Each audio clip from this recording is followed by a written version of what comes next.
2025, inflation has been down to 1.7%, and that is expected to continue this year. We're actually targeting just 2 to 4% inflation but I think we will achieve less than that.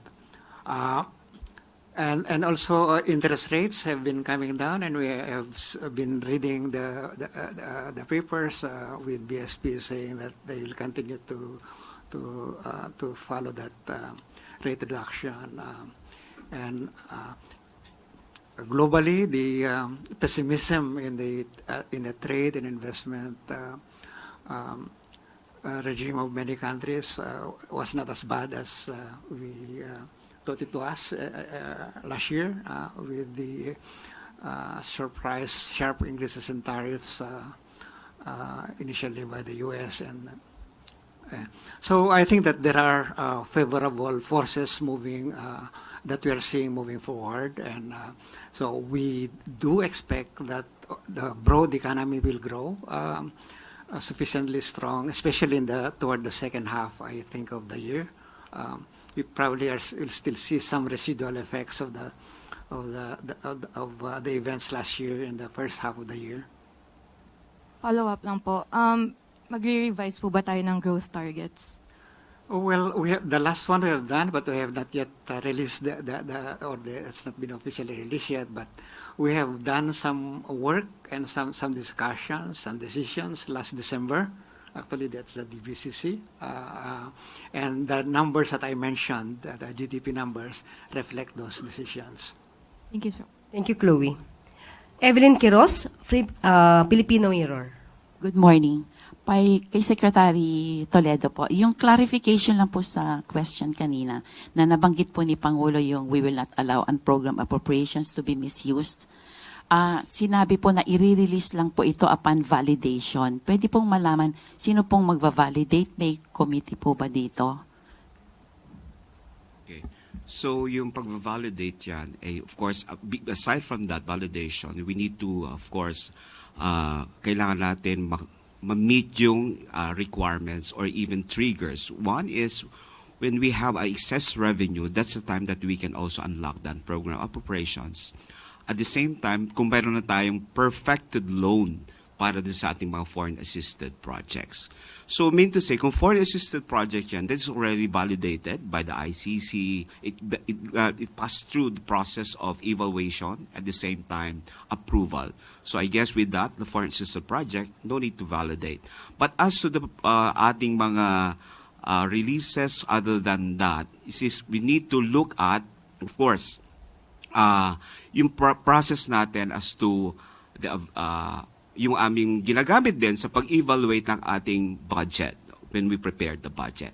And that is yung ating, okay, one is it should be aligned with the plan of the national government. Second, it should have ready for implementation, of course. And of course, yung ating prioritization as far as the agency is concerned. So, those are just some of the validation that we need to look at when we release the unprogrammed appropriations.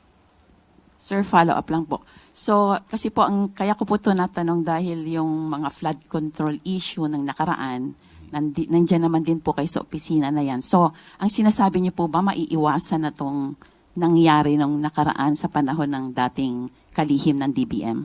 Definitely, mawawala as mentioned by Secretary Recto, actually wala na rin yung pagkukuhanan natin ng mga ganyang pondo. And very limited na lang, 3 na nga lang eh. So mean to say, hindi na mangyayari yung nangyari ng nakaraang taon o nakaraang mga unprogrammed appropriations natin. So definitely that will not happen already because as mentioned ba, 3 na lang yung prioritization natin na kailangan, which is very strict na yung ating pag-i-evaluate niyan, given, of course, yung limited physical space that is available to us. Thank you po. Thank you, Jean. Yusek, pwede pang kay Secretary Go, isa lang po. Evelyn, Secretary, nabasa ko po yung nabanggit ng Pangulo na this budget further strengthens the PhilHealth with nearly 129 billion, including the 60 billion directed to be restored yung sa PhilHealth. Pwede po bang malaman kung kailan naman po maibabalik yung PDIC fund amounting to 107 billion? Thank you po.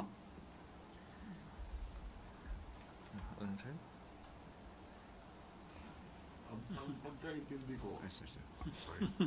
ang pagkaintindi ko, yung utos ng Supreme Court ay para sa PhilHealth lang at wala sa PDIC. At yung sa PhilHealth naman, nakapaloob na sa 2026 budget as directed by the President last September pa lang. At yun nga, may desisyon ng Supreme Court na ilagay sa 2026 budget.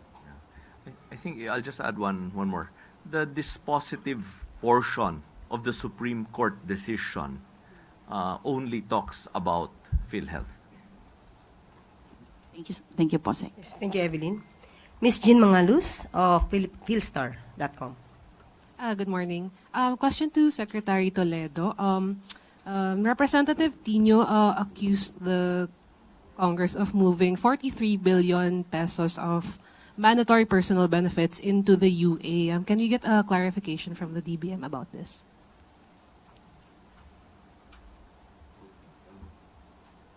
Okay. Yung ating kasi unprogrammed appropriations, which actually total na-mention kanina ni Secretary Recto, na natin niya, ibig sabihin na veto ng presidente as far as the personal services requirements. Okay?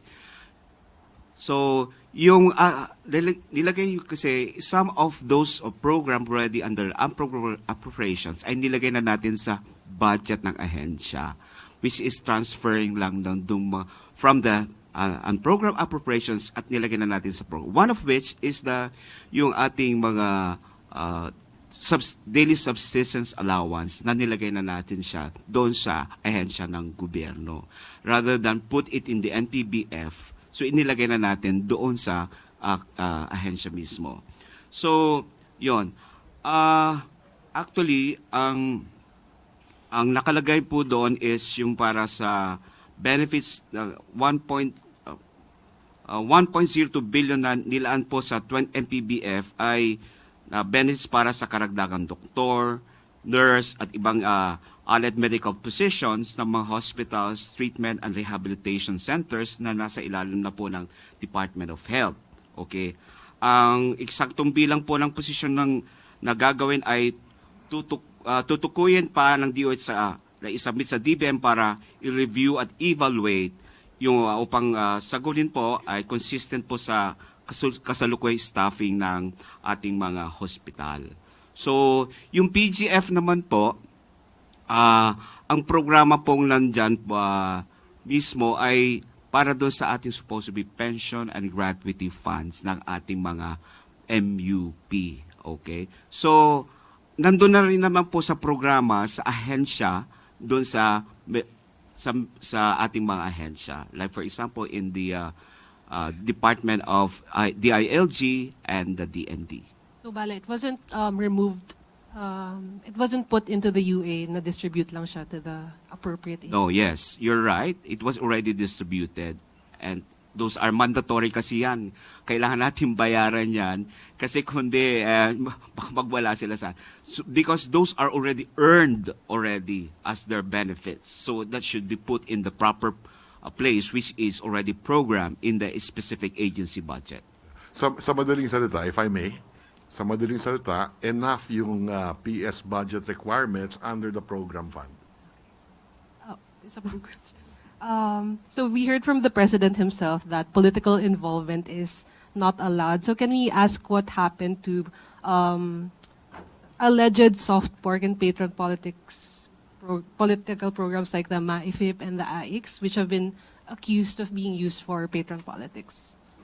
Well, like I said earlier, merong general provision in the budget na pinagbabawal ang politiko to be present during the distribution of this ayuda, halimbawa. Susundan natin kung ano yung nakapaloob sa General Appropriations Act. Yun na rin yung guidelines natin. Pero what would this enforcement look like? May penalties po ba yung mga politiko na sasama sa mga programs na ganito? We will look into that. But like I said, there is already a general provision. I think it was also quoted, if I'm not mistaken. Susundan natin yung guidelines na yan. Thank you, Jean. Follow-up question from Ivan Mayrina.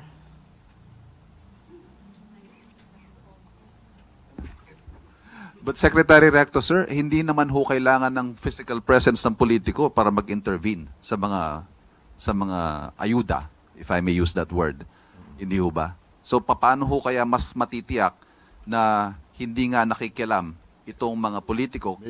Since nandyan pa rin po yung mga MyFIP and other. Ang masasabi ko lang dyan ay meron batas na may general provision under the General Appropriations Act na susundan natin. Something that wasn't there previously? Sa batas, hindi rin tayo babawas kung ano man ang nakalagay sa batas. Eden Santos. Good afternoon po, ES Recto or DVM Secretary Toledo po. Linawin lang po natin, may budget pa rin po ba sa flood control project for this year? Kung meron po magkano, if there is none, paano po ang gagawin ng Pangulo para po matugunan yung mga malawakang pagbaha na kumitil sa buhay ng ating mga kababayan at sumira po sa mga ari-arian, gayon din sa agrikultura at sa infrastruktura? Mayroon pa rin tayong budget for flood control but specific for the foreign assisted project only. That's around 15.7 billion. So, because meron na tayong mga kontrata na dapat sundin at dapat ma-implement yung project according to the plan as far as the project is concerned. Ano pong mga particular na mga flood control projects itong mga to? Right now, I don't have, pero we can, anyway, we'll publish naman na yung ating GAA so you can browse it to our GAA. What are those flood control projects under the foreign assisted project? So right now, I don't have a copy of that specific project for flood control. Kahit sa lang po, wala po kayong natatandaan. Okay. This, yung,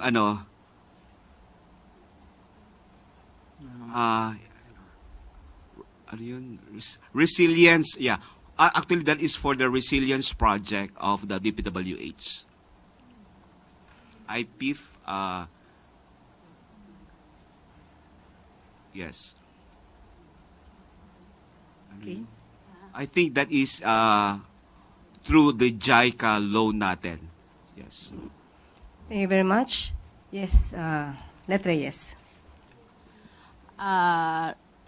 Related pa rin po dun sa alleged pork. Dun po sa 32 billion na Farm to Market Road na project, sino pong nag-identify ng mga popondang proyekto? Ang pagkaintindi ko dyan ay Department of Agriculture yan. Ang nagbigay na listahan ng farm to market roads. Yung mga congressman po, wala silang kinalaman? Wala akong alam dahil nung napanood ko yung BICAM, doon pinasok sa BICAM to, nagkaroon pa nga ng sagutan kung matatandaan natin sa PICC. So ito yung plano ng DA na binigay sa Kongreso for the farm to market roads. Isa pa po, binanggit ni Senator Amy, sumulpot lang din daw ito sa BICAM, yung Presidential Assistance to Farmers, isang uri rin daw po ito ng ayuda. Pwede pong malaman ano po itong pondong ito? Ang pagkaintindi ko dyan ay nakapaloob na yan in the General Appropriation or in the GAB version. If I'm not mistaken, meron ng roughly 10 billion ata yung kung di ako nagkakamali. Yan ay assistance sa farmers dahil minsan ang presyo ng bigas or ang presyo ng palay ay 12 pesos per kilo. I think we want to maintain the farm gate prices roughly at 18 pesos. Yun ang diferensya dyan. Binabayaran natin yung diferensya. Thank you, Let Narciso. Tulong yan para sa ating magsasaka. So, hindi pork barrel yan. So, mahigit 2 million farmers kung natatandaan ko. Thank you, ES. Thank you, Let Narciso of DCRH. Sam Mendinilla. Yes. Good afternoon po. I-clarify ko lang po. Bali yung pagdito po dun sa 92.5 billion, walang expected na magiging may stall na government program dahil dun sa na-veto na yung amount? Wala naman. Wala ako nakikita dahil unang-una, sa tingin ko, walang excess revenue na ganun kalaki. Kaya kahit na ilista pa natin yan sa UA, palagay ko sapat na yung makokolekta lang natin para sa program at walang masyadong excess revenue. Kaya hindi na kailangan yan sa unprogrammed funds. Clarify ko lang rin po. Na-explain po ba ng Congress ng BICAM bakit nila in-include yung 92.5 billion dun sa GAA? Hindi naman na-explain, pero kung hindi ako nagkakamali, marami diyan kasama talaga sa NEP nung una pa lang. But then we know na ako naman galing sa Department of Finance, alam ko naman yung takbo ng revenue ng ating pamahalaan, kaya't alam natin na for next year, hindi tayo makakakolekta ng napakalaking excess revenue.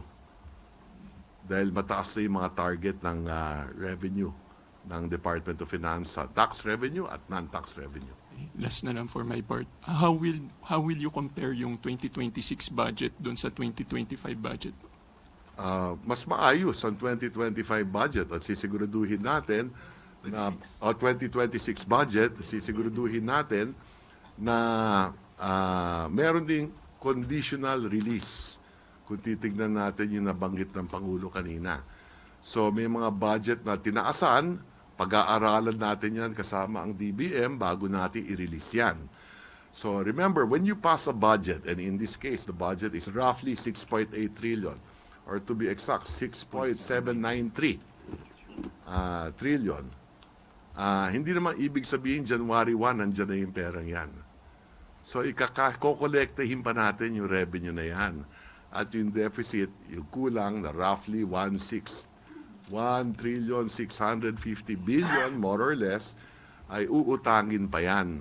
No? So having said that, meron tayong cash flow na susundan at doon natin titignan ang lahat ng i-release natin, siguraduhin natin ano yung most efficient or highest multiplier effect, what will increase productivity among Filipinos, anong makakapagbigay ng trabaho, makakapagtaas ng income ng ating mga kababayan, yan ang mga i-release natin.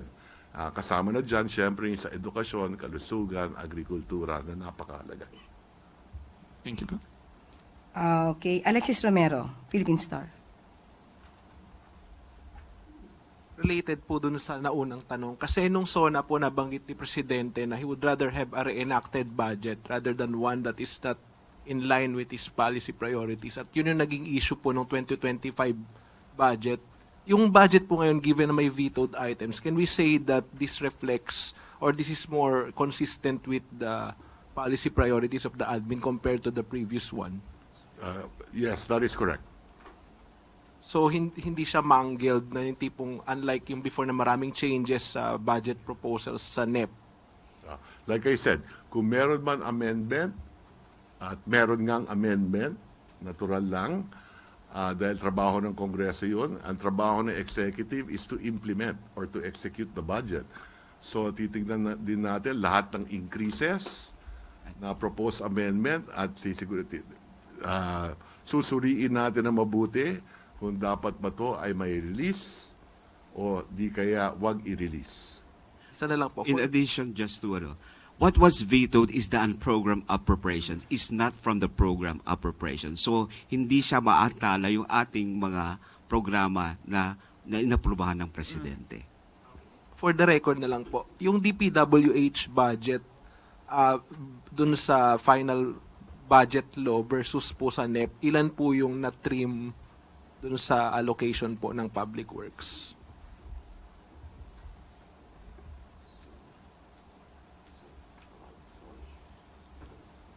Kung hindi ako nagkakamali, ang NEP was 850 billion, roughly. Di ba? More or less, no? The budget NEPs is 881 billion and our GAA enrolled, or the GAA is at 530 billion, so a difference of 351 billion. Salamat po. Thank you. Kat Domingo, ABS-CBN. Hi, sir. Sir, I understand that you will be publishing the GAA soon, but one contentious issue in every budget is the President's confidential funds. How much is the President's confidential funds under the 2026 GAA? And how much is the difference, whether higher or lower, compared to the previous confidential funds? Okay. So let me just get the exact data. Sorry. Okay. For confidential intelligence fund, okay, there's a total for 2026. There's a total of 11.8 billion based on the GAA, okay, and 2026.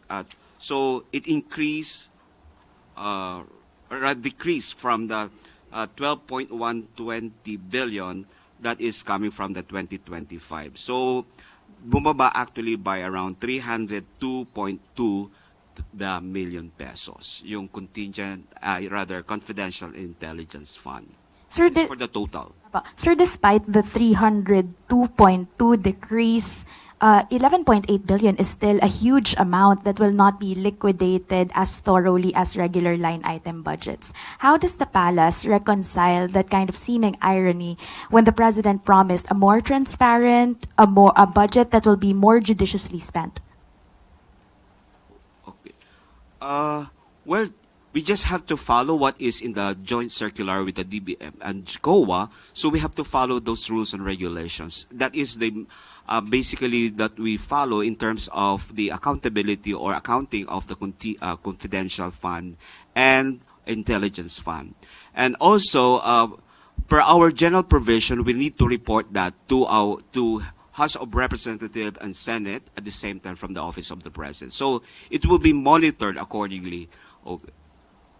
Yung 11 billion na nabanggit, hindi lahat yan Office of the President. Yeah. It's a total, sir. Thank you. Total. Thank you, Sec. Okay. Sir, for the OP alone, Okay, how okay. much? Okay, for the OP alone, the same level as in 2025, that is around 4.5 billion pesos. Sir, same question. Bakit po hindi significantly binabaan when the public is clamoring, has been questioning the spending of the confidential funds, has been clamoring for a more transparent budget? Bakit po hindi significantly tinapyasan? Go, sir. Yeah. I think it is transparent in the sense that the OP reports directly to the Senate President and to the Speaker of the House. So the OP submits reports to the House of Representatives and to the Senate President. Sir, last na talaga And to from COA. yes, sir. Sir, last from my end, for the Executive Secretary, as a former lawmaker, what do you make out of the so-called safeguard on the prohibition on politicians in the distribution? Because a lot of people feel that it is somehow a form of tokenism, because even if they are not present in the distribution, they can still give out guarantee letters. People still can line up in their offices because that is not qualified as a distribution per se. I'll put it this way. It's the first time that we have such a provision in the General Appropriations Act. So subukan natin muna. Chloe Fana? Hi, Sec RC po. Follow-up lang po dun sa growth kanina. What led to the downward revision po for 2026 and 2027, and how will it impact fiscal deficit ceiling for those years? The reason for the scaling down of the growth, well, it's arose from the realities that we saw and we have been seeing both globally and domestically. As you have seen in the various reports of IMF, World Bank, ADB, while the global climate, economic climate has improved a bit in the second half of the year, we haven't really gone back to the kind of growth expected before April of last year. No? So in other words, there's still that uncertainty faced globally, and that is impacting on us as well. We are an open economy to begin with. Secondly, as I mentioned earlier, the developments last year are likely to still to be felt this year, although in a diminishing effect. So we expect growth perhaps in the first quarter to be, or at least in the first half to be still quite not as rosy as we would want it to be. But I think that with the governance, the improvements in the systems that we are putting in place, as reflected in the budget and in the various offices we expect to see faster growth toward the second half and the succeeding years. Also, I think that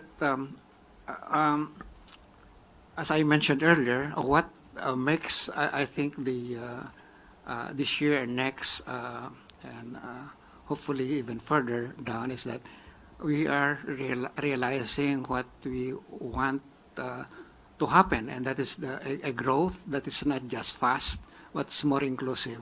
I think the focus on health, education, social protection, job creation, that will tremendously improve inclusivity.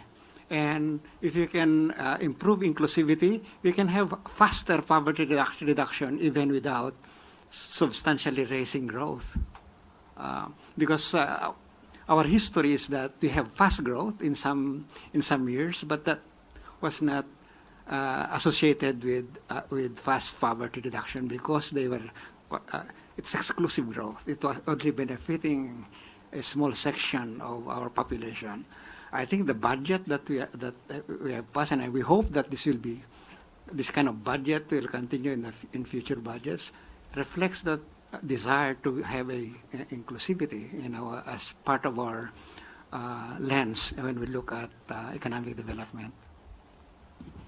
Thank you. Thank you. Jerome Morales, Bloomberg News. Good morning to our secretaries. Related to growth, we understand the numbers are coming in, but what was the likely 2025 GDP growth versus our target before? And also to our econ managers, what impact do you see what happened in Venezuela? How are we safeguarding our economy from potential impact of this recent global uncertainty? Thank you.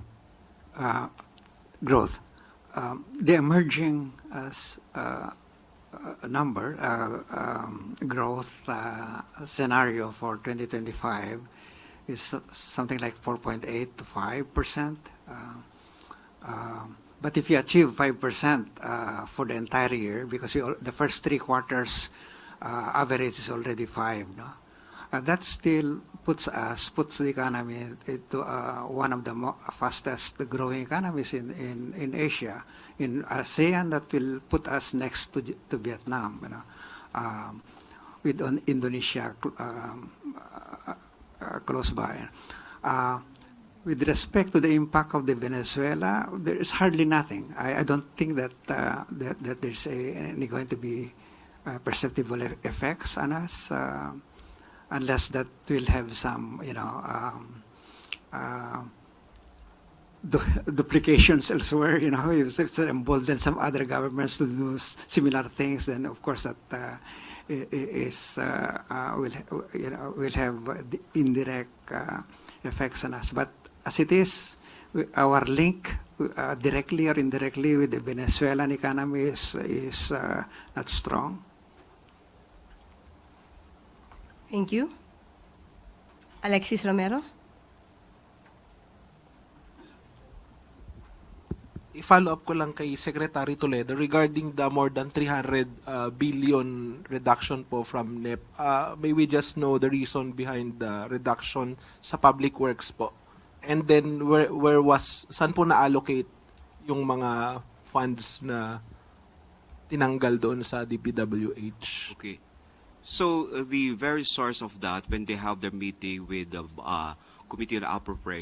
Committee on Appropriations, I think that was also offered as the reduction from the DPWH, okay, and then adjustment coming from what they call the prices ng kanilang mga materials. So those are the sources, or doon siya nanggagaling yung reduction as far as the DPWH budget is concerned. And it was channeled to what funds? Well, location. If you'll notice, there are some increases in the different departments and agencies. So we cannot exactly say ito ay napunta dito sa ahensyang ito. But you can see in terms of the increases of the different departments and agencies. Basically, doon sa ating mga priority na ahensya like education, agriculture, health, and even from the social services sector. Salamat po. Last question will be from Ivan Mayrina. Just to add to that, so the biggest one is the flood control, na 250. Na yun yung minove from DPWH to DepEd, to DOH, to DA, to DSWD, plus the material savings.